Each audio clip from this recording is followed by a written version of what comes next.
What's up guys, FallinWinter here, and I'm here to do a deck profile.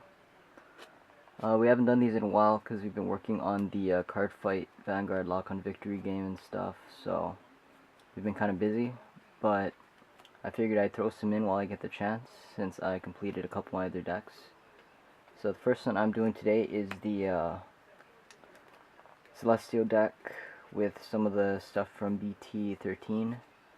I also have the reverse Zerachiel deck, which I like, but I did find that the Zerachiel build is a lot better just because it has a lot of endgame power just to push through their guard and usually end the game faster than not. So I run the Gadriel, which is a damage inflictor that activates at the beginning of ride phase, which means you can break ride at 3 damage. I try to get that play off just because it's a really strong one, since your Vanguard is insanely powerful at this point, and then you also have the ability to swap cards using the break ride effect and punch them insanely hard if you have the Zerachiel and damage to pump up all of your units with the break ride and limit break effects. It's just all around nice card. The Pneumo is also good, but I tend to not need to swap cards out after a certain point just because I've already used the break ride at least once or twice, and I also have the new support cards, the grade 1, that does the exact same thing. So I'm running, it's 4 crit, or 4 heal, 8 crit, and 4 draw. Sorry, it's kind of like at a slant. So I just use these because they look nice, but 8 crit usually works well. Some people like to run stands, but I prefer this just because I don't have to rely on rear guards in the case that I'm stuck playing the 1 column game, which doesn't happen often, but when it does, you're kind of screwed if you hit a stand trigger and can't do anything with a restood booster or something. For the grade 1 lineup, we've got 4 of the annual. Pretty basics thing. These are the 10k attackers. When you have a Celestial, they become 10k attacks.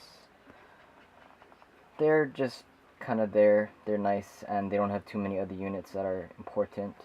Then we have the Hesidials, which are actually really good. They're 9ks when you have the Zerachiel and damage even without limit break. So 12k attackers with those boosting in the back are automatic 21s, which hit numbers and punish your opponent a lot.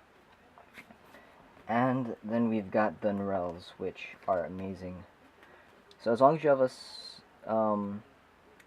when you place it on rearguard space, if you have a Vanguard that's a Angel Feather, you can swap something with Celestial in its name from your hand and put it into your damage zone and add something else from your damage zone back. This includes flipped over cards, so you can reuse Counterblast like this. It's pretty great. This is also a great way to get Zerachiels in your hand that are now dead and stuck there, so that you don't need to rely on Zerachiel anymore. I run 4 of the 12Ks just because, along with the Hesidials, these will make your 21 columns and then some, even if you don't get the limit break effect yet. I run 3 of the Daniels because they're just nice rearguard plussing. When you take a damage while they are in damage zone, you can counterblast 1 other card and that isn't them, and then add them to, or call them to a rearguard space and damage yourself. So you can even use some of your own effects to damage yourself, like the damage inflictor or Zerachiels and stuff like that, if I'm not mistaken, and then call them out for a counterblast. It's really nice. And then last, the Zerachiels, which are just useful because if you can get them, as long as you have 2 counterblasts, you can swap something out and put a Zerachiel in damage immediately. And then I've got the 4 break rides and the 4 Zerachiel. Main effect being the add 3k when they attack, or add 3k to any Celestial while you're at limit break as long as you have a Zerachiel in damage zone. That should be everything. It's a really basic build build with just some of the support. I figure I'd show it off since we haven't had an Angel Feather deck profiled yet. You should be having more videos. Also got to show off my No Game No Life playmat that I got recently. I'm enjoying this thing a lot. If you guys have any questions or comments, leave them in the comments. And if you guys want to see anything else, just ask and we'll try to get that show as soon as possible. Alright, see you guys next video.